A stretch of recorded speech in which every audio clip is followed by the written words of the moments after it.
Hi, Red Station. I'm going to share my screen with you around risks associated with screen time so that you have some information that will inform your Socratic discussion. And then I'm going to challenge you to work with your facilitator to help Texas come up with a pledge for how are we going to help protect our youth in Texas from some of the risks that screen time can unintentionally impose into their lives. So here's some research just to be aware of.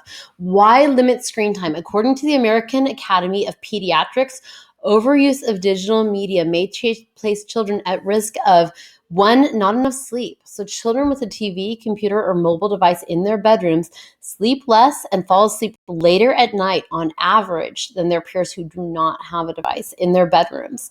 Another risk, it delays learning and social skills. Children who watch too much TV show delays in attention, thinking, language, and social skills. To me, it stands to reason that other forms of digital media, other types of devices besides the TV, could have the same developmental delay effect. Third, obesity. Heavy media use is linked to weight gain and the risk of childhood obesity. It stands to reason it's pretty sedentary to sit with a device. Fourth, behavior problems. Violent content can contribute to the behavior problems, either because children are scared and confused by what they're seeing, the violent things they're seeing, or because they try to mimic the on-screen characters. And then lastly, interrupted relationships. Parents' media use distracts from parent-child interactions and child play. Heavy parent use of mobile devices is associated with fewer verbal and nonverbal interactions between parents and children, and it may be associated with more parent-child conflict. So those parents, if you're on the phone all the time at the restaurant, at the park, that actually is linked to more parent-child conflict. Because parent media use is a strong predictor of child media habits, reducing parental media use and enhancing parent-child interactions affects generations to come, or at least that's how the research is showing up right now. Here's another set of research. This is from Benedict Carey, who's a science reporter for the New York Times, and his article is Screen Time Bad for Kids' Brains? And the impetus behind this article was that there was a 60 Minutes report on a new study that's being carried out by the National Institutes of Health. It's called the A.B.C.D study for adolescent brain cognitive development. And they're looking at 9 and 10-year-olds, so early adolescents, and they're following them longitudinally over 10 years to see the effects of all sorts of things on their brain. And what they're finding is that already, even though it's early in the study, those young adolescents who are heavy media users have a thinning of the cortex. The cortex is the thin outermost layer of nerve cell tissues of the brain, typically measuring a few millimeters in thickness, and all brain cortex is thin over time. But for these heavy media users, these young children were already having a disproportionate thinning of the brain. That's important because the cortex contains nerve cell bodies and is critical for cognitive functions such as perception, language, memory, and consciousness. So already there is some concern that too much media use, too much of that digital media consumption could erode some of our brain functionality. And then, of course, it also displaces other childhood experiences. There are risks associated with displacing sleep, outside play, learning by doing in the real world. So a few recommendations to consider as you enter your Socratic discussion about these topics. According to the American Academy of Pediatrics, children ages 2 through 5 should limit screen time use to 1 hour per day. That's throughout the entire day. So that has to include, we have to think about what's happening in our schools too, not just in their homes.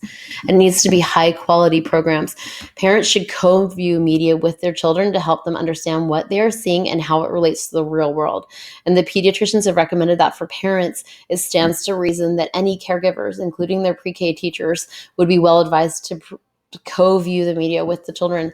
And then ages 6 and up, placing consistent limits on the time spent using media, the types of media, and making sure media does not take the place of adequate sleep, physical activity, togetherness time, and other activities essential to health.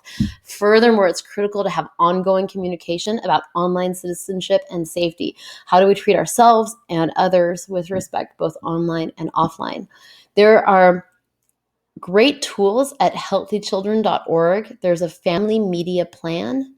And one potential recommendation is for families to create a family media use plan that goes in partnership with the strategy that the school has to be responsible about screen time.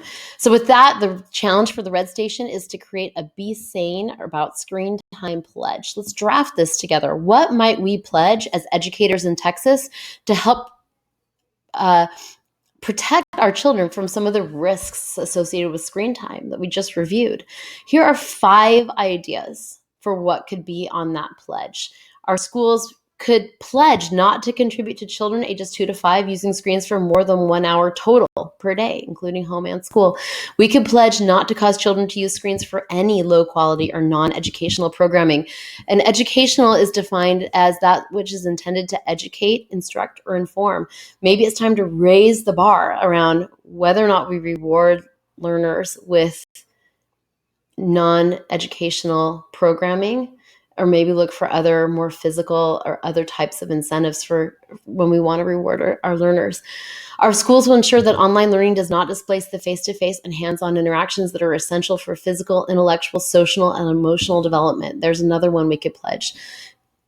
We could pledge to lead the world in equipping our students in online citizenship and safety, really new topics that it's up to our generation to develop and to instruct.